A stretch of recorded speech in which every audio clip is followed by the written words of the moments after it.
I have cancer, but my boyfriend doesn't know. He once gave up his dream university for me. He also left me, injured in a car accident, and rushed to another woman in a panic. I died the day he was abroad with his secretary, setting off fireworks. It was the day I found out there was a tumor in my brain. That day, Simon proposed to me. My mind was in a mess, and for a moment, I wondered if he knew everything. After hesitating for less than 30 seconds, he stood up, put the ring box back in his pocket, and glanced at me with indifferent eyes. If you don't agree, then it's fine, it's just my parents' request. I felt a sense of relief. As expected, he was always the type to joke around with me. He probably thought I was pressuring him into marriage through my parents. That's why he had to make a mockery of it. I silently pulled my hand back, smiling at him. What if I agree? Would you marry me? He met my gaze without speaking. The answer was crystal clear.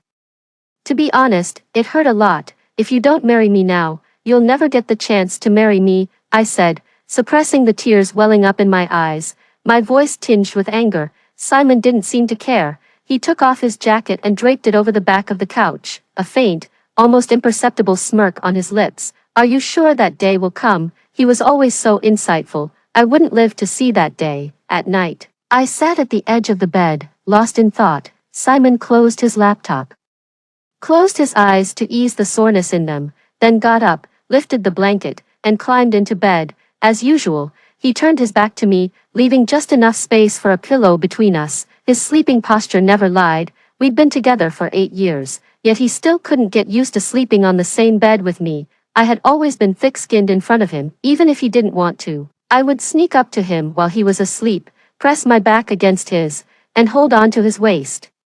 Even our first time together, I had to muster the courage to ask for it. I was 20 years old then. I vaguely remember it was raining heavily that day. The rain hit the window in a steady rhythm, and the air was cold and damp. I took off my little jacket and slowly walked towards him, and hugged him. He stood there, unmoving. His waist under the white shirt was so thin, so narrow. Unlike me, his body temperature was high. I trembled with embarrassment, thinking that if he rejected me, I might just die of shame. I raised my head, forcing a smile, but tears blurred my vision. I was so scared of hearing him say things like shameless, cheap, or disgusting. I was still a little girl, brave yet foolish, with no ability to bear the consequences. He looked at me coldly, as if he would push me away at any moment. My trembling hands tried to unbutton his shirt, my legs so weak they could hardly support me. What are you doing? He asked. I couldn't speak. He looked down and kissed me. The bitter taste mingled with my tears. You can't even flirt properly. You're such an idiot. I smelled a faint trace of alcohol on his breath. His girlfriend had fallen out of love, and he was in a bad mood. I took advantage of that gap, and from then on, I became the clingy girl he couldn't shake off. In the darkness, I stared at the faint outline of the chandelier on the ceiling. Perhaps when a person is about to die, they become more at peace. The youth I once wasted, the love I once fought for with all my heart, now seemed insignificant compared to the importance of seeing tomorrow's sunrise. The next day, I woke up to the morning light streaming through the window, casting a soft glow on my face, which left me feeling a little confused. The doctor said the tumor might be pressing on my optic nerve, so now I always need a moment to focus when I look at something. Simon was leaning against the headboard, reading a financial magazine. On weekends, we used to lie in bed together. I would always cling to him like an octopus, my hands and feet inevitably touching him. It was an unconscious response of my body. Simon glanced down at me. You're awake. I smiled at him. Good morning. He glanced at my shoulder, his expression unreadable. You slept pretty soundly last night. I kept smiling. Suddenly, he frowned. What were you mumbling in your sleep? I touched my face and realized it was wet. Did I cry? Worried he might dig deeper.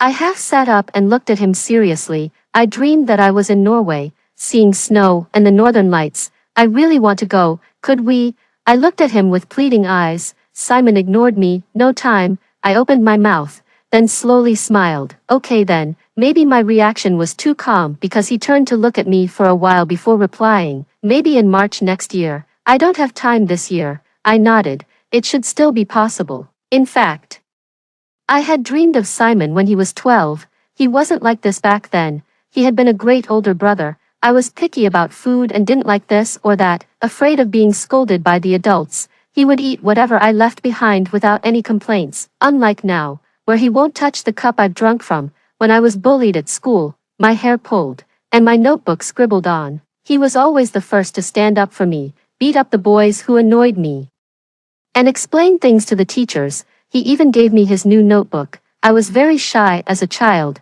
and from a single-parent family. Without his protection, I probably would have been bullied terribly. Later, when my mom died, I nearly went into shock from crying. I said, "No one wants me anymore." He said, "Someone will." I repeated it, and he repeated it. I sat on the floor and cried all night, while he endured a toothache and comforted me all night. The next day, his whole jaw was swollen. Later, I told him I liked him, took off my clothes, and threw myself into his arms. He looked indifferent. He said I was being cheap. On Monday, Simon left his spare phone at home, so I hurried to the company to bring it to him. On the way, someone called. I looked at the caller ID, Nini. So, he calls Winnie Nini, such a close nickname. All these years, he has only ever called me Rachel Williams. My mom wished for me to live a peaceful and smooth life, but unfortunately, I was diagnosed with brain cancer before I even reached 30, disappointing all her hopes. It seems that cancer runs in our family.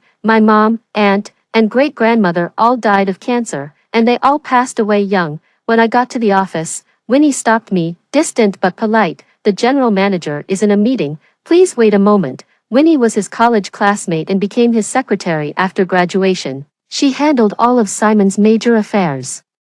They spent more time together every day than Simon and I did. What bothered me was that they had dated during college. Although it was brief, it had always been a thorn in my heart.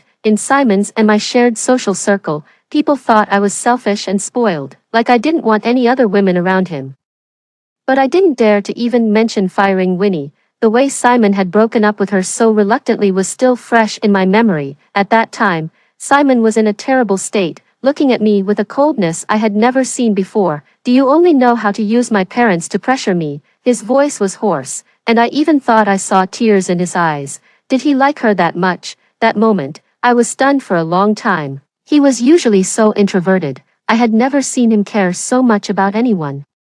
Normally, I might have sulked and waited until the meeting was over to show off my love for him in front of Winnie, but this time, I handed the spare phone to Winnie, asking her to give it to Simon after the meeting. I gave her a slight nod and turned to leave on my own. Winnie looked slightly surprised. After Simon's parents retired, they moved back to their secluded old house. I visit them every month, but Simon isn't too eager about it. "My parents have always liked you more than me," he casually remarked while reading a contract. "You can go if you want.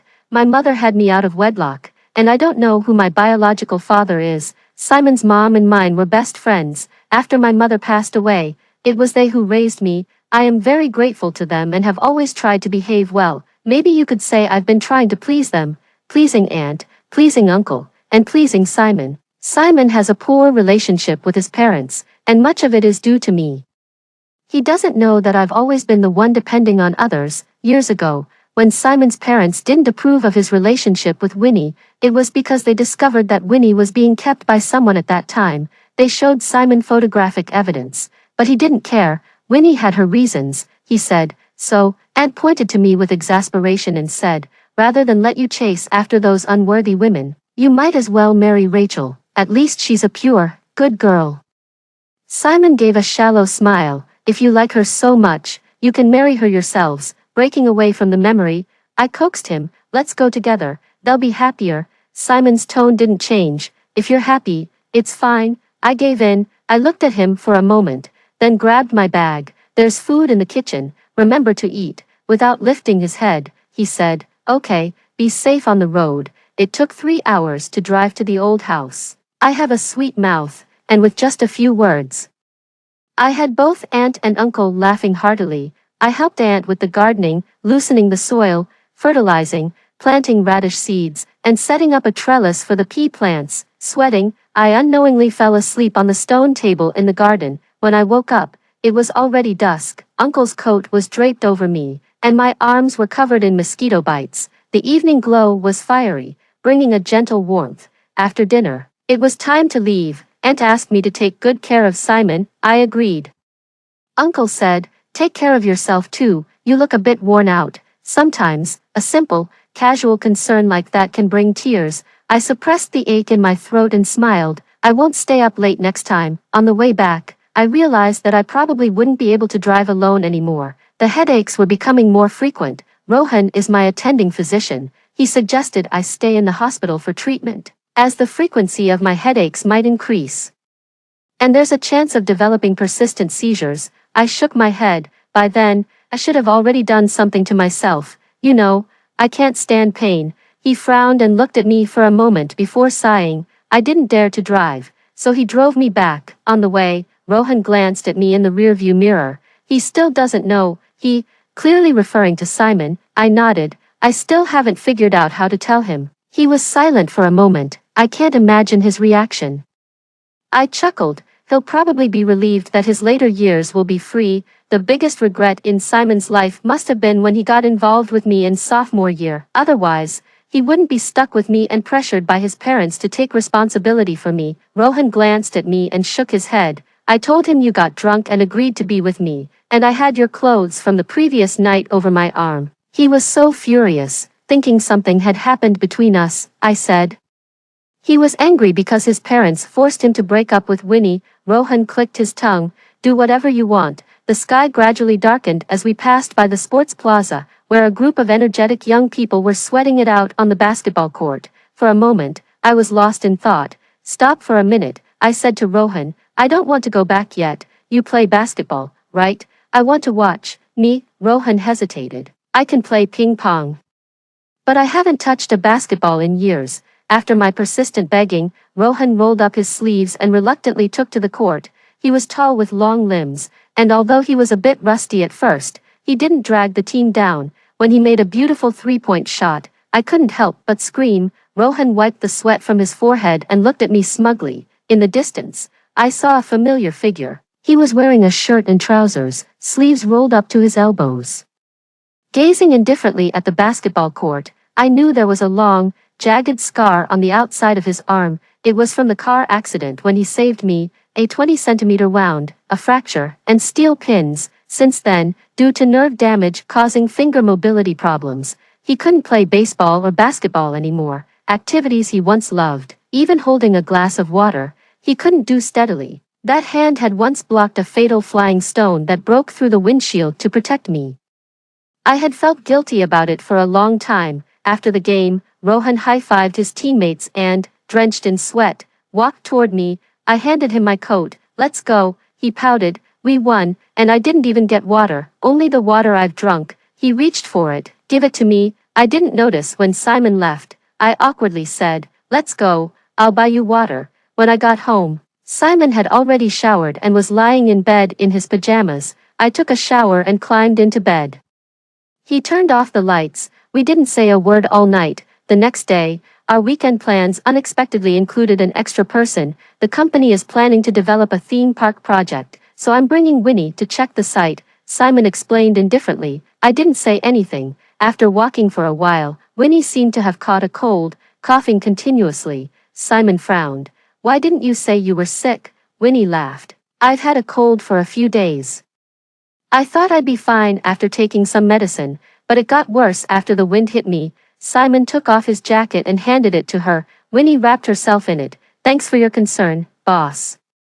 It was overcast, the wind strong and relentless, making my cheeks sting. Simon found a cafe, but it was packed during lunch, leaving only seats outside. He asked her to sit against the wall to avoid the wind. Perhaps due to the cold wind, my headache started to throb again, and I began sweating. My legs gave way, and instinctively, I grabbed Simon's arm. He glanced down at me. Are you sick too? His tone wasn't exactly caring but more sarcastic. I tried to steady myself and released his arm. I didn't eat much for breakfast, just a little low blood sugar. He said nothing. I'll go to the bathroom, I said. Okay, he murmured. I turned, took a deep breath, and before I could think straight, a warm liquid started flowing from my nose. Several customers walked by, looking at me with surprise. I was having a nosebleed. Quickly, I covered my face and hurried to the bathroom. I locked myself in a stall and called Rohan to ask what to do. The call didn't go through for a long time, and an overwhelming nausea washed over me. I bent over the toilet and vomited until the world spun. The acid burned my throat. After vomiting, my head didn't hurt as much. I leaned against the wall and rested for a while. I splashed cold water on my forehead, washed my face, and walked out through the cafe's side door. When I returned, I saw Winnie coughing badly, while Simon gently patted her back. My eyes suddenly felt sore. It was probably jealousy. I walked over and placed the Ambroxol and Loquat cough syrup in front of her. I asked at the pharmacy. They said this should help with the cough. Winnie took it, surprised. "Thank you, Miss Rachel." Simon's gaze stayed on her, never giving me a moment of attention. "You look a bit unwell too." To my surprise, it was Winnie who noticed something was wrong with me. Simon's gaze finally shifted to me, scrutinizing. I smiled. "My stomach's just a bit upset," he casually replied, after the snack. "Let's head back early." I nodded. In the car, Rohan returned my call. "Sorry, I was called in by the department head and couldn't answer." "What's wrong? Is there something you need?" I glanced at Simon, who was driving, and softly said, "Just a stomach ache. I wanted to ask you about some medicine, but it's fine now. I'm better." Rohan paused for a second, then said, "We'll talk when you get back." I couldn't help but smile slightly. He was always so perceptive. Simon turned to look at Winnie. "I'll take you to the hospital to get in for." Winnie hesitated before agreeing, then Simon turned his gaze to me through the rearview mirror. "What about you? Do you need to go to the hospital for a checkup?" I shook my head. "Just drop me off. I'll take a cab back." He didn't react much. "Suit yourself." I looked out the window. Sometimes, I couldn't help but wonder if Simon would regret how he treated me if he knew I was dying. But then I quickly reminded myself, what does it matter to him?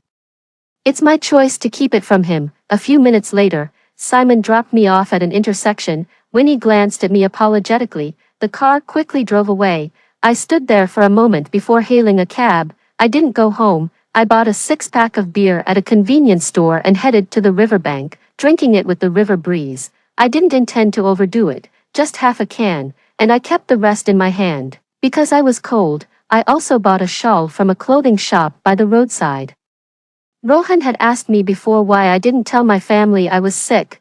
Before my mother passed away, I had taken care of her. Her appearance at the end was frail, her veins shriveled, and the needles couldn't even go in. That became my deepest memory of her. Whenever I thought of it, it felt like a cloud of sorrow pressing on my heart, and at midnight, the despair and misery of seeing a loved one tortured by illness would not go away. I didn't want my death to be like that.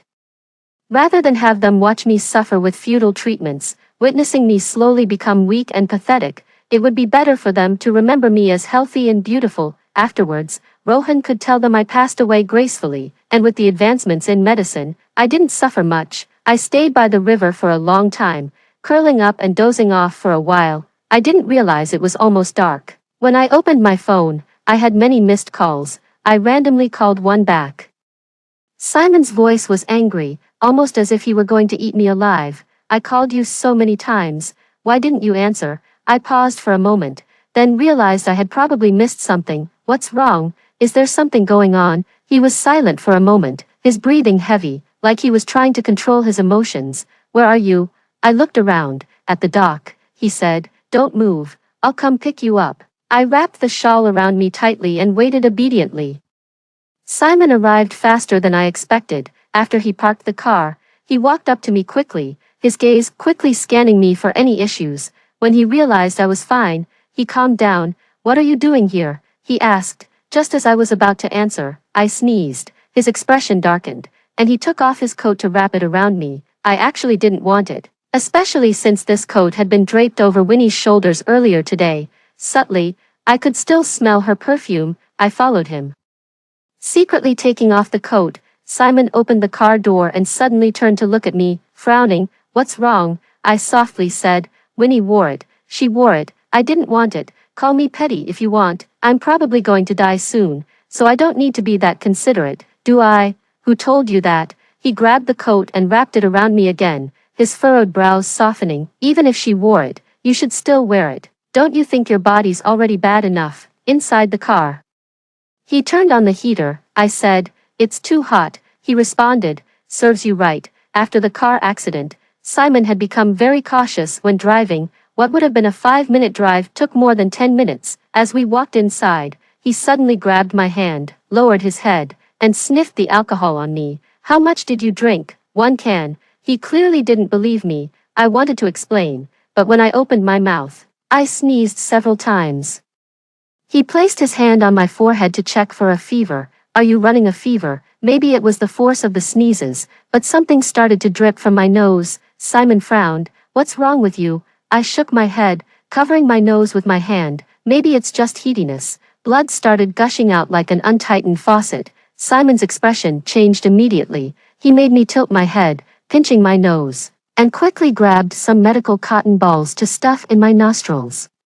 His gaze never left me, his movements delicate and careful. Eventually, the bleeding stopped, but my face and neck were sticky with blood. Simon brought a hot towel and gently wiped me clean. When he reached my chest, his hand paused for a moment. I tugged at his sleeve. There was a blood stain about the size of a spot on it. You got some on you. He didn't mind, but his gaze on my face became intense, and his brows started to furrow again. Sneezing can make you bleed. Are you made of porcelain? I nodded, admitting it frankly. I'm just weak. It was the truth. He examined me for a moment. You've lost weight. He still remembered my weight. Simon went to the kitchen and made a bowl of fragrant noodles. He stared at me as I finished the entire bowl. I hadn't eaten this much in a long time. My stomach was so full I could barely move. He brought me some pajamas, squatted down to help me take off my shoes, and when he lowered his head, his hair fell over his eyes, making him seem patient and gentle. For a moment, I thought I had gone back to the past, back when I was picky with food and malnourished, and he refused to indulge me, correcting my eating habits. Actually, there were many things I wanted to ask him. When he had such great exam results, capable of going to the top 5 universities in the country, why did he stay at our third-rate school? At that time, he said it was because he didn't want to be bothered by his family. Was that the real reason, or did he stay because he was afraid I would be all alone and bullied if I went to school out of town? But in the end, I never asked. Simon received a call, stood up, and walked to the side. His voice was soft and gentle. Yes, she's been found. Some things are destined. If he hadn't come to our school, he wouldn't have met Winnie, even though Winnie couldn't bear the pressure and ended up with someone else. After all these years, they still shared a mutual understanding. Simon, I don't have much time left. Walk with me until the end, and then you'll be free. My birthday is in a month. These days, I can clearly feel my health worsening. The dosage of painkillers is increasing. Yet the pain is only intensifying. Rohan also told me my condition isn't looking good. I stuck closely to Simon, repeatedly whispering in his ear, take me to see the aurora. Okay, we said next year. I can't wait. Do you know what the aurora represents? It represents luck. Whoever sees the aurora will receive a lifetime of happiness. Simon, clearly annoyed by my persistence, sighed, fine, really, My eyes lit up, and I hugged his neck tightly, kissing the tip of his nose. Simon froze for a moment, his muscles stiffening, but he didn't push me away. Our relationship has improved significantly. The most direct sign of this is that Simon has become more energetic lately. Although our frequency of interaction wasn't particularly low before, he's definitely putting in more effort these days. Leaving that aside, I still treasure this time with him. If only there weren't those tangled romantic relationships. Life is always full of surprises, having endured so much. I'm finally about to make it to my birthday. That day, I went out to buy a few things for my upcoming trip abroad, but on the way, I had a severe headache and was hit by an electric scooter. I curled up on the ground, my face pale, and the rider, frightened, called an ambulance, but I stopped him and dialed Rohan's number instead. He was supposed to be off today. Rohan arrived quickly. He lifted me, who was writhing in pain, from the ground, placed me in his car, and gave me a sedative. I slowly started to recover, and still had the energy to joke. When I die, you must take half of my inheritance. You're more reliable than a boyfriend. He spared a moment to glare at me. Who wants your inheritance? So, what do you want? I don't have much to offer. He thought for a moment. Make me a meal. To be honest, I pursued you because your cooking is amazing. Oh, I've been cooking for Simon for years, and he never fell for me. We went to the market to buy groceries. And with gratitude in my heart, I prepared to show off my culinary skills. Rohan, who was casually leaning against the kitchen door, came in to lend a hand when I called him over. While cooking, I received a call from Simon. What happened? Someone at the company said they saw you get hit by a vehicle. I froze for a moment, surprised he knew about it. Just a little accident. It's nothing. He sighed heavily. Where are you now? Rohan handed me the shrimp he'd prepared. I've removed the shrimp veins and heads. If I'd known it was this much trouble, I would have just bought shrimp meat. When Simon heard his voice, he fell silent. I had no choice but to say, Rohan helped me. I'm at his place cooking. Well, I guess it's nothing serious, he said, his voice deep. Before hanging up, Rohan and I exchanged a glance. He shrugged. That night, Simon came back late. I cheerfully bounced over to him, handing him a warm cup of milk. When are we going to Norway? I need to book the tickets. Simon looked up at me, but didn't take the milk. He didn't speak either. In the silence, I had a premonition. Sure enough, he lowered his gaze. Sorry, there's a tricky project in the UK that has been assigned to us. I need to be there in person, from the start to the finish. It will take at least 6 months. I unconsciously tightened my grip on the cup. In the past, I could have understood. Work comes first. Career is important. I understand that logic. I'm being selfish, but I've never interfered with his work. Can we delay it? If we go to Norway, we won't stay long anyway, I said, feeling somewhat lost, even a little desperate, perhaps surprised by my persistence. He glanced at me. We can go next year. You can stay as long as you want. I stayed silent for a long time before muttering, but it didn't matter anymore, perhaps still feeling a little guilty. Simon, lying beside me, held me from behind, pressing soft kisses on my neck and shoulders. I didn't respond, and he didn't get angry. Slowly, he kissed me, even kissing each of my fingers, starting off gently and gradually growing more intense. 5 months of separation. It seemed like he was trying to make up for all of it. The next morning, Simon quickly packed his things, and Winnie drove the car to the yard. Simon said his goodbye. I'll try to come back when I can. Then, he prepared to leave. I said, aren't you going to give me a hug? He hesitated for half a second and leaned in close. Winnie poked her head out of the car. Boss, we need to go. Simon's movement halted, and he remembered. He never acted too intimately with me in front of others. He glanced at me. Wait for me to come back. Then he turned and walked toward Winnie. I instinctively started counting. 1 step, 2 steps, 3 steps, 10 steps. He didn't turn back. In the past, I always hoped he would glance back at me, even just once, to show that he couldn't bear to leave me. But, as always, this time was no different. I slept for a long time. When I woke up, it was already the middle of the night. The night was as cold as water, and the whole city was silent. Simon sent me a message to let me know he had arrived in the UK safely.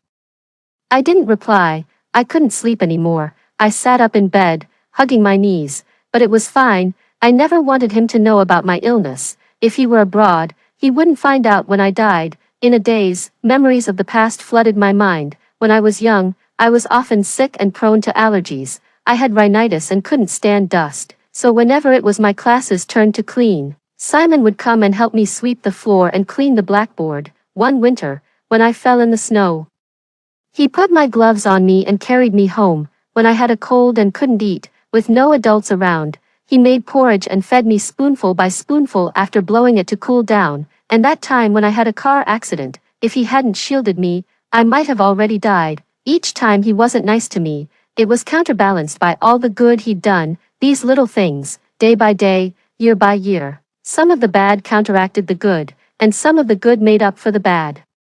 I still liked him a lot, because some memories need many bad times to balance out, and all his kindness to me could never be counteracted. I walked barefoot into Simon's study. He rarely allowed me in here. In the dusty corner of the bookshelf, I found an old sketchbook. Right? Simon used to love drawing. Aside from various sketches, I came across a sentence written by him. I know Rachel Williams is pitiful without a mother, but I don't like her. The handwriting was a little childish.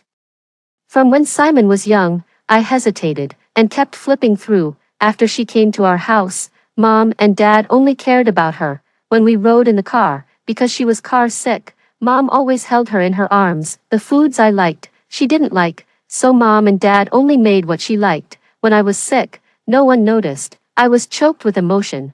So, after I appeared, Aunt and Uncle paid so little attention to him. He was just a child back then. How could he be generous when a stranger appeared and took away his parents' attention and love? The later entries gradually increased. She picked up a little cat that was caught in the rain, but the cat still died. She cried so hard, I hugged her, and she immediately hugged me back. Her tears and snot got all over me, dirty. Mom and Dad forgot my birthday, but she didn't forget, and went to tell the whole class so that the teacher and all my classmates would sing me a birthday song. I didn't look up the whole time, it was too embarrassing. I don't let her call me brother, but she doesn't listen. I'm not her brother. Is being her brother all about giving in to her? Mom and Dad said it's like that. Does she call every man brother? Most of the book was filled with drawings, and only occasionally would he write something important. Today, I heard her talking to the little cat's grave. I won't please him. I'm afraid Aunt and Uncle will send me away. At that moment, I felt a little sad. My eyes were a little blurry. When I was young, I really hoped that I could be part of Uncle and Aunt's family, and that we would be together with Simon. My feelings for Simon were mixed with this obsession. I just wanted to have a home, but that doesn't mean I didn't truly love him. After Simon became an adult, he rarely kept a journal. On the last page, there was only one sentence. She thinks I was drunk. Silly, a man can't be drunk. The pages of the journal had become old and stuck together. I tore open the second to last page, and found another entry. Winnie is a lot like me. I see a lot of similarities in her, even the same kind of stain on her soul. Maybe she could be my girlfriend. I froze for a moment. So, in the end, he realized that Winnie was his soulmate. It turns out, my childhood memories weren't the same as his. It turns out, I blocked him so much. I picked up a pen and wrote on the back of the sketchbook. I'm sorry. The headache struck again, and when it hurt, my whole body ached. Had the painkillers stopped working, I looked at myself in the mirror, and to be honest, I didn't look great. The baby fat was finally gone, for good. Simon doesn't like the little sister type. Maybe he'd prefer this version of me. I could pass for his aunt now. Racked by pain and trembling uncontrollably, my thoughts blurred, and I couldn't help but reach for Simon's number. I hovered over the dial button. In the end, I didn't press it. I'm a selfish person. I have many dark thoughts. I knew Simon didn't like me, yet I forced him to be with me, blackmailing him with responsibility. But this time, I'll let it go. On my birthday, Simon called me several times. I watched the phone light up, then go dark again. In the end, I picked up. Why are you picking up so slowly? His voice was a little noisy on the other end. I was asleep. I whispered. Did you eat cake? He asked. I nodded. Yes. Did your parents celebrate with you? I didn't dare let my aunt and uncle see me like this, so I lied, saying I was traveling abroad to experience another side of the world and wouldn't be back for a while. No, I smiled. I celebrated with friends. He fell silent for a second. Rohan, he was indeed the closest friend I had kept in touch with over the years. Yes, he bought the cake, but the annoying thing is, he got the wrong size and bought a cake for someone a year older than me. In fact, I hadn't seen Rohan in a long time. Simon hummed. I've been having stomach aches and chest pains, rolling around in agony. I tried to sound playful, but my voice was hoarse, so it didn't come off well. Come back soon, please. I want to see you. In the past, when Simon wanted to travel out of town with Winnie, I'd want to go with them. When Simon refused, I'd threaten to commit suicide, sending him a message the night before they were leaving, saying if he didn't take me with him, I wouldn't live. I said it in anger, but to my surprise, he took it seriously. Simon rushed over, and I was sitting on the floor, holding a dull steak knife and tracing it across my wrist. His anxious expression immediately turned cold. Since then, whenever I complained about feeling unwell, Simon would lose patience. The more I asked him to come back, the less likely he was to return. I knew this. Sure enough, he coldly said, I'll be back when work's done, and hung up. How should I put it? Making him like me wasn't easy. I'd spent 20 years and still hadn't succeeded, but I knew exactly how to make him dislike me. Maybe if I die, he'll be a little less sad when he hears about it, if he'll even feel sad at all. A month later, I was listening to music in a bar, and Simon's friends were sitting at the table next to mine, both men and women. I was wearing a baseball cap with the brim pulled low, dressed in all black, tucked in a corner, so they didn't recognize me. I overheard them gossiping, and they mentioned my name. Turns out, Simon wanted to break up with me. He said it had been too long, and both of us were exhausted and fed up. I thought for a while and started packing up my things at home: clothes, shoes, toothbrushes, cups, and some tacky decorations I had forced into the house. Everything that belonged to me, I gathered it all. That way, when his new girlfriend moved in, she wouldn't have to argue with him about seeing my stuff. I packed everything. Most of it went to the trash, and some I sold secondhand. One of the things I sold was the wedding photos we had taken during a family trip abroad. Just for fun, my aunt and uncle also had copies.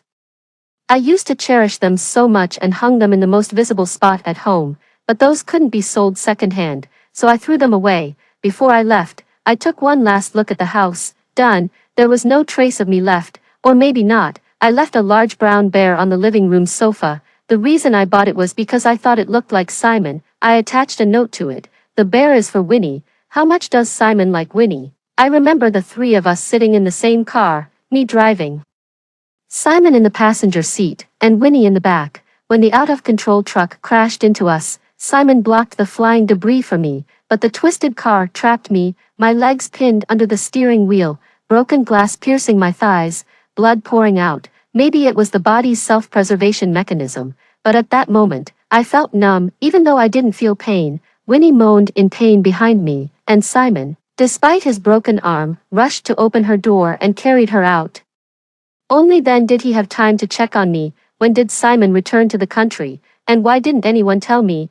I saw him get out of a taxi at the entrance of our neighborhood. My face went pale, and I froze, not knowing what to do. I was just thinking, I couldn't let him see me like this. Maybe sensing my gaze, he turned his head and looked in my direction. I turned around and hurriedly walked away. I rented a small house nearby. Once I got home, I breathed a sigh of relief when Simon's call came through. He must have returned home and found I wasn't there. I took a deep breath and answered the call. Hello, Simon's cold voice came through. Where are you? I didn't answer. He asked again, with a bit of pressure in his voice. Where are you? My mind was a bit scattered, and I gave him a random excuse. I'm traveling. He sneered. You're traveling, but you moved all your things out. I thought someone robbed the place. What's going on?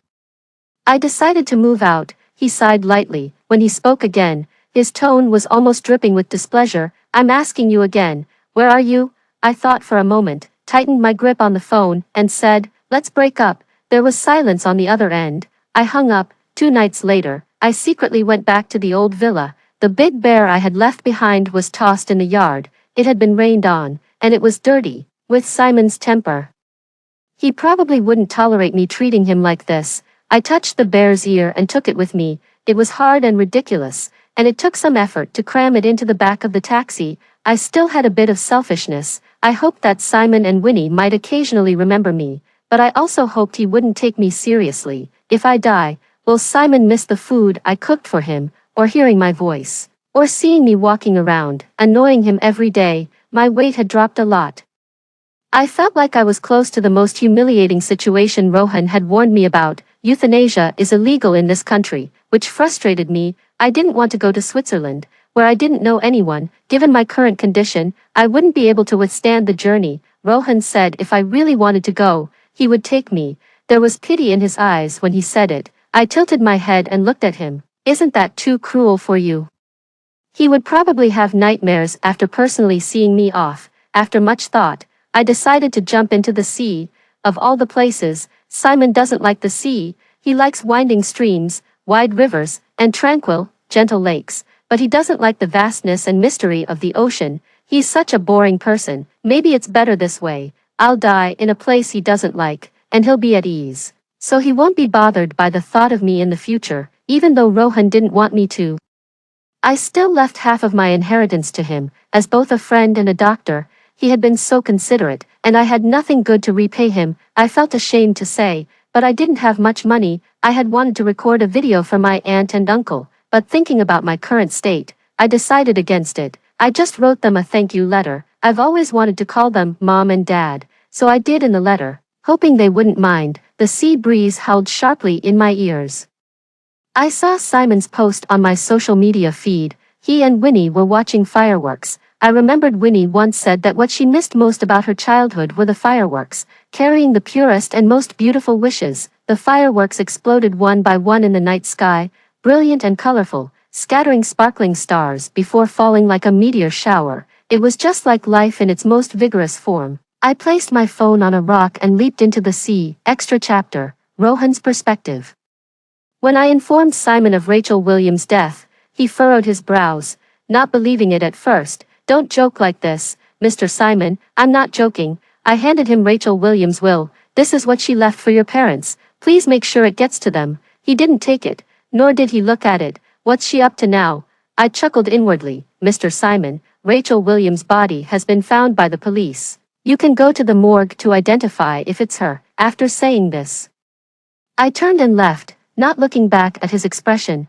7 days after Rachel Williams' death, Simon returned from abroad. Her parents, unable to contact her, reported her missing. The police followed the leads to me, and I told them what had happened. At the same time, I also received a series of emails from Rachel, each scheduled to send at regular intervals. She told me she was leaving, not to miss her too much, and gave me the password to her rental property, asking me to hand her will over to her uncle and aunt. She mentioned that she had written a detailed cookbook for me, so whenever I wanted to eat her dishes again, I could cook them myself. She had left jars of her homemade spicy pickles and kimchi in the fridge, enough for me to eat for a long time. She hadn't contacted me for so long, and I had already suspected something was wrong. She died on such an ordinary day, without telling anyone, not even me. I was from a medical school, and because their school cafeteria's egg and bean sprout pancake was so delicious, I used to go there every lunch to order it and sit alone, eating slowly.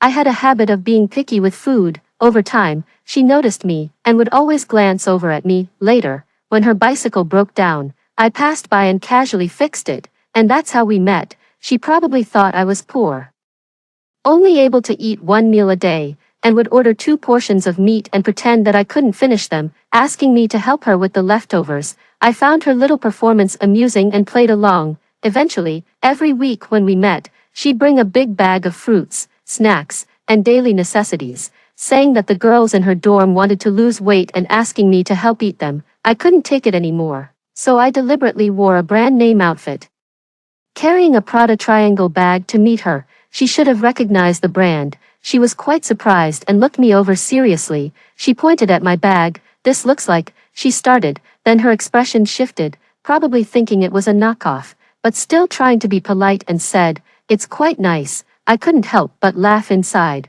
She had always done such things. After her death, she even left half of her inheritance to me. When I saw the string of numbers in my bank account, I couldn't help but laugh. Laughing, I suddenly collapsed to the ground, covering my eyes, which were now brimming with tears. Simon must have gone to the morgue to confirm it. When he came out, his fists were tightly clenched, his expression dazed. I'm a doctor, so I know what bodies look like after being waterlogged. That sight would probably haunt him for the rest of his life. The police handed him the phone found on the rocks, still with some battery left.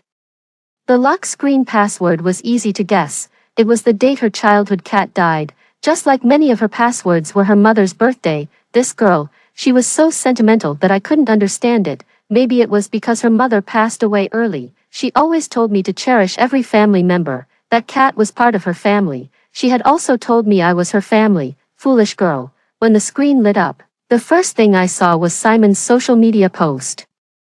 He and Winnie were watching fireworks in the UK, the scene filled with romance and beauty. The last thing Rachel saw before she died was probably this. What kind of emotions was she feeling at that moment? Simon's face went pale. A few days later, Simon suddenly found me. He asked, when did she find out she was sick? I replied, the day you proposed to her. Simon's eyelids fluttered. The day of the proposal, yes. I leaned back in my chair and looked at him inquisitively. But what did you say? You didn't actually want to marry her. It was just your parents' request. He seemed to understand something, his eyes turning red. No wonder what? I sneered. No wonder she was so upset. It was clear he hadn't been in good mental condition recently. He had lost a lot of weight. His voice choked, and there was a hint of pleading in it, as if desperately wanting to hear a denial. Did she suffer in her last days? I kept my usual smile. Mr. Simon, she had brain cancer. A late-stage brain cancer patient experiences severe headaches, dizziness, and frequent nausea and vomiting. Sometimes, she couldn't see clearly and would fall when she was alone. After the cancer spread, She couldn't even pinpoint the pain, because her whole body hurt. She couldn't bear it anymore and chose to end her life. She told me to tell you that she didn't suffer much before she left. I gave him a malicious look, but I won't spare you the details, Simon. What were you doing back then? Were you watching fireworks with Winnie? Oh, by the way, there was this one time you, Winnie, and her went out together. She had a headache and started bleeding from her nose in public, so she went to the bathroom to wait until she felt better before coming out to meet you, I said. She called me then, but I never picked up. Simon suddenly looked up at me, disbelief in his eyes. I smiled, but compared to her, you seemed more concerned about Winnie's cold. Simon's face turned gray, still unable to process the shock. The nurse gently knocked on the door. Dr. Ross, a patient's family is here to see you.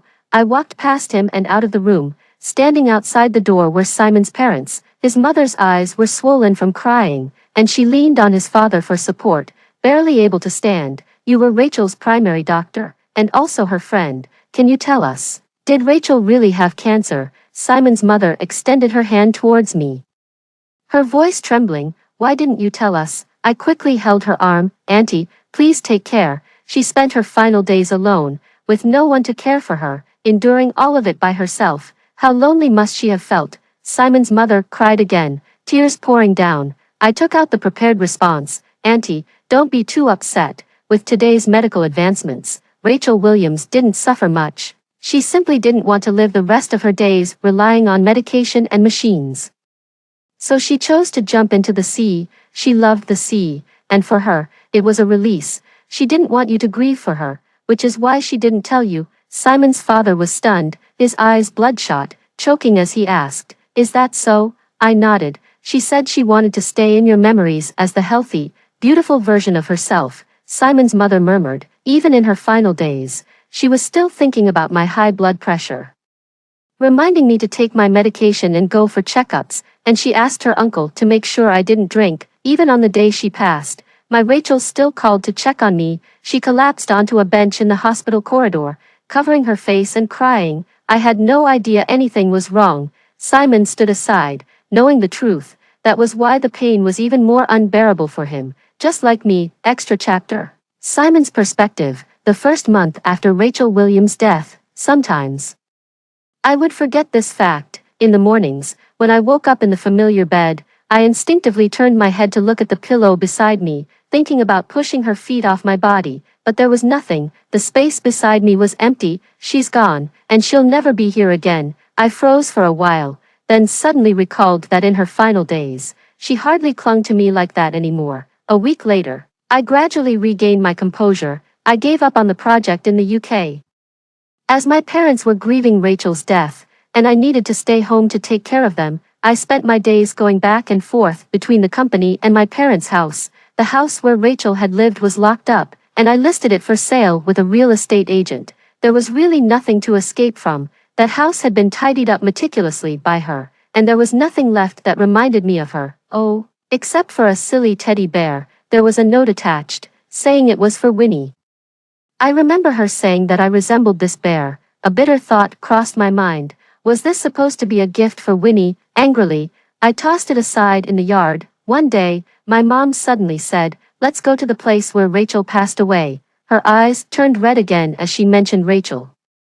I've been dreaming about that. See, maybe Rachel wants to see me. After my mom spoke, both her and my dad turned to look at me. I put a piece of food on my mom's plate. I can have the driver take you there. She looked at me. Aren't you going to see Rachel? That's just a sea. Besides, I've always had a fear of the sea. Dad nodded. When Simon was little, he was even too afraid to go to the ocean park. Never mind, we'll go. The TV was showing the beautiful aurora in Canada, with the night sky painted a strange fluorescent green. I turned my gaze away and started cleaning up the table, turning on the faucet. My mom brought back a seashell from the beach and placed it on the bedside table. Dad said, she was calling Rachel's name when this shell was washed up at her feet. It's like Rachel sent it to her. Other than that, life went on as usual. Winnie coughed during a meeting. I looked up at her. Go outside. Winnie was stunned, and the people in the meeting room stared at me in surprise. She hurriedly apologized and left the room,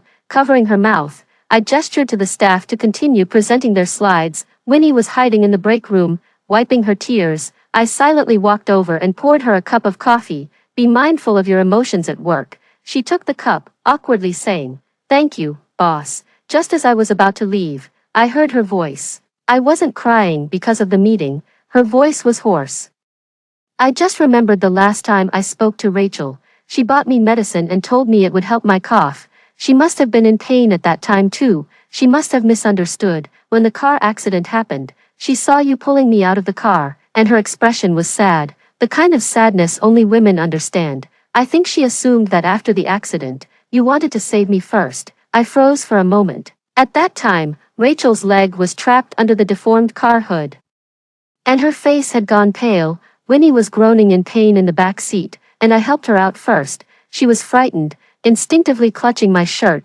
I reassured her a bit, and she finally relaxed. I asked a passerby to call an ambulance. Then, I checked on Rachel's condition. She was stuck tightly. I tried to recline the driver's seat to create space for Rachel to pull her leg out, but the seat adjustment button was malfunctioning. I could only clear the glass shards embedded in her wounds and wait for help. She was usually afraid of pain, but that time, she didn't make a sound. She kept staring at my fractured arm, saying she was fine, really fine. But when we got to the hospital and met Rohan, she was crying in pain. That was when I understood. I might not be as trusted as Rohan in her heart. Winnie spoke softly. But I know, when you helped me out first. You were trying to move the seat back so you could make space for her, right? I didn't respond. That night, I saw a notification on my phone. How painful is it to drown yourself? Someone shared their personal experience in the comments. They mentioned regrets, struggles, and how, once the decision was made, there was no turning back. The feeling of wanting to breathe but inhaling water into your lungs was excruciating. Like fire in the airways. I didn't finish reading it. After that, I started having sleepless nights. When I couldn't sleep, would cook, clean, and iron every piece of clothing until it was smooth. One morning, my mom came downstairs and saw a whole table full of dishes. She was surprised. She took a bite and said with red eyes, "It tastes like something Rachel would make." I picked up a piece of braised pork and put it in my mouth. The familiar taste filled my mouth, but a wave of sadness surged in my chest, as if it triggered buried memories. Before, I had never cooked. Why could I make food that tasted like hers? I suddenly realized that everything I did now was something Rachel had done. Every single thing was a habit she had when she couldn't sleep. A few days later, the real estate agent told me that the house had a client interested in buying it and asked when I would be able to sign the contract. I returned to the villa. Without her belongings, the house felt empty. The childish, exaggerated murals were gone. The stuffed toys and cushions on the couch were gone. The plants she kept on the balcony were moved out. Even the wedding photo we took during our trip was gone. All that remained was cold, minimalist furniture. I stood there, suddenly wanting to find traces of her life. But there was nothing, not even a trace. What about the bear? I ran to the corner of the yard in panic, but the bear was long gone. It must have been mistaken for trash by the cleaners. The last thing she left me had also been lost. I went home and found the clothes she had bought me, spread them out on the bed, and lay on top of them. I didn't intentionally try to fall asleep, but soon, I drifted off. I vaguely felt a soft breath near my ear, like a cat, faint but present. This sleep was the longest I'd ever had. The door opened, and footsteps followed. I suddenly woke up, walking briskly downstairs. When I saw the person, my heart skipped a beat. It was only the real estate agent. Behind him were the potential buyers. They looked surprised to see me and smiled. "Mr. Simon, you're here. Well, since you two know each other, please meet." I covered my eyes and took a deep breath. "Sorry, I can't sell the house." I went to find Rohan. I asked him about the last place Rachel lived. He stared at me for a moment and smiled. "I already bought that house. Don't think about it anymore." I froze. He stood up and walked toward me. "I know you want to find her belongings and know how she spent her final days. But you don't have that chance anymore." I stayed silent for a while, then looked up at him. "Actually, I'm jealous of you, jealous of what she did. You always knew more than I did, jealous of the fact that when she got hurt and was in trouble, the first person she thought of was you, not me. Before you showed up, she only relied on me." Rohan smiled slowly. "Simon, that's because you're not worthy." I've returned to the villa, but since that day, I can no longer feel her presence. I began to remember a lot of things. My mother disapproved of Winnie and feared I'd end up with a girl like her, so she relentlessly tried to match me with Rachel Williams. That day, after having a few drinks with friends, I came home, and she suddenly entered my house, like a rabbit drenched in rain, eyes red, clueless but still daring to unbutton my shirt. At that moment, I thought to myself, you see, my parents want us to be together. And she really came, that night. She was probably very scared, trembling the whole time, then crying continuously. Later, I proposed to her. Her expression was complex: surprise, hesitation, doubt, but there was no joy. So, I thought she didn't want to marry me, and that's when I said that one sentence that I regret so much. It still hurts me to remember. I never expected that it would come true. The next day, I went to the study to sort through some important things and found a thick photo album in the corner of a shelf. I flipped it open. Before Rachel Williams arrived, my childhood had actually been quite lonely. Most of the time, I would just lie down and draw alone. After she came, I started using the album as a journal. It was filled with things related to her. In college, I came across this album again and made a few more notes. As I closed the album, preparing to put it back, I suddenly noticed fresh handwriting on the back. Sorry, it was Rachel Williams' handwriting. My hand started to tremble. Had she seen it? Had she killed herself after reading this diary? Since I was little, I had been told to be someone who met standards. So, even though I felt that the girl adopted by my family had taken away my love and care, even though I hated her and didn't want her to be there, I still had to act like a good brother. Taking care of her and protecting her. My parents never allowed me to have a temper or selfish desires. When I broke a toy as a child, they would look at me with disappointed eyes. Later, I met Winnie, and I found common ground in her. She had a mother who preferred sons over daughters. Her younger brother had leukemia, and with no money to treat him, she willingly became the mistress of a married man, asking him for money to treat her brother. Once, I saw her on the phone with her family. After hanging up, she looked disgusted and quietly muttered, "I'd rather die." She turned and saw me, her face stunned, not knowing how to explain. Later, her brother passed away. She was relieved and broke up with that man, but rumors started at school, and pictures of her and the older man entering hotels were circulating everywhere. She explained that he was just an uncle, but no one believed her. For a girl with a bad reputation like her, even a slight proximity to a man would spark rumors. This time, I was the male lead in the gossip. The moment my mother scolded me, I suddenly felt so weary, so weary. She said she would rather I be with Rachel Williams, and I laughed. "If you like her so much, you can marry her yourselves." My mother slapped me. Rachel Williams stood behind me, wanting to say something but afraid to. My parents live so far away. How would they know about me and Winnie? I looked down coldly at her. "Do you only know how to use my parents to pressure me?" Rachel Williams hurriedly explained it wasn't her. And indeed, it wasn't her. It was just a professor who knew my mom at school. But I didn't apologize to Rachel Williams. At that time, I didn't want to see her. I noticed a man around her, Rohan, from the medical school. I had never seen her so interested in any other man. Every lunchtime, they would eat together in the cafeteria, happily carrying a big bag of snacks to meet him. She would even ask me when browsing online, "What brand of razor do you guys usually use?" I glanced at her and asked why she was asking. She stammered, saying it was for her roommate, but in fact, I saw her send Rohan the razor along with a bag of fruit and even touch her chin in front of him, asking him to make himself more refined. At that moment, the surprise and anger I felt even shocked myself. Perhaps, over those days, my rejection of her and my unwillingness to care for her, despite my true feelings, had been gradually worn away by her. From the moment she cried and hugged me after that dead cat incident, I realized I didn't dislike her as much as I thought. She was the only place I could breathe in this family, but she didn't know how hard my words could be, nor how a childish boy could be so contradictory. She always thought, right until her death, that I hated her. She always thought, right until her death, that I loved Winnie. What was she feeling when she wrote those words?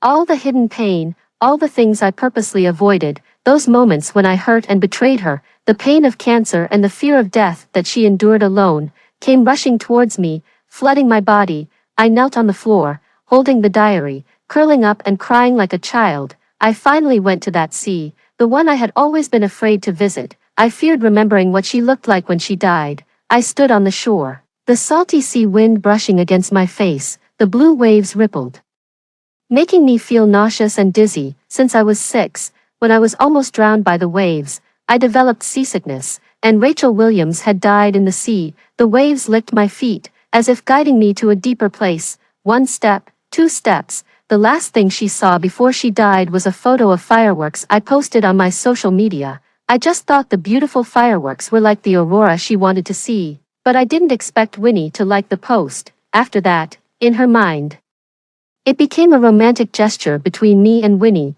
As the sea level rose higher, a phone call snapped me out of my trance. By the time I came to my senses, the water had reached my waist. I picked up the phone. It was my mom. I answered the call, covering the receiver to avoid her hearing the wind and waves. "What's wrong?" My mom's voice was tired. "When I was sleeping, a shell fell to the ground, and it woke me up. I suddenly felt like calling you. When will you be home? What do you want for dinner?" A shell? I froze. Right, she still had her most beloved family to care for. "What's that sound? Are you by the sea?" My mom asked in confusion. "No," my voice was hoarse. "I'll be back soon." A few days later, I received a phone call. The voice on the other end was hesitant. "Bro, it's me. There's something I need to tell you. We might have run into your wife at the bar. She looked really skinny." I didn't recognize her. "We were a bit drunk and started talking about you." Nya blurted out something you said to him in the UK while drunk. He said you told him you were tired of being with her, that you were fed up. She seemed really upset when she heard that, and left quickly. Later, I heard the news of her death. I felt really bad and thought about it a lot, so I decided to tell you about that day. After hanging up the phone, I lowered my eyes. "So, that was the reason she decided to leave." She would never know that the reason I returned to China was to propose to her. I really was tired. I was tired of always standing behind them, feeling jealous without end, tired of our empty relationship, tired of the emotional drain. I wanted to ask her if she would marry me, if she would come to the UK for our wedding, but she moved all her things out and then broke up with me. I always thought she liked Rohan. Their friendship had lasted for 10 years, if it weren't for our relationship. If it weren't for my parents, they would have probably been together by now. So, when she broke up with me, I naturally assumed it was because she wanted to be with Rohan. Only at this moment did I realize how much disappointment she had accumulated towards me. That time when Winnie had a cold, I put a coat on her. I wasn't blind to the sorrow in Rachel Williams' eyes, but I deliberately ignored it, because the night before, I saw her with Rohan at the sports arena. Rohan scored a goal, and she cheered excitedly. At that moment, I was so jealous. My hand, paralyzed from nerve damage, could never play basketball again, yet she went to watch someone else play. Her legs softened, and she leaned on my arm, and I mocked her, to make me compromise. She used to fake illness and discomfort as a child, but I should have known. Since the time she faked suicide to deceive me, she never dared to joke about her health again. Even when she was truly sick, she didn't dare tell me. While I was taking care of Winnie, she hid away, enduring the pain of cancer on her own. Rohan was right. I really didn't deserve her. I wasn't even worthy to die with her. She must have hated me. So, in her last will, she thought of everyone, except me. After hearing the story above, what are your thoughts? Feel free to share your opinions in the comments section. If you liked our video, please give it a thumbs up, subscribe, and share our channel. See you next time.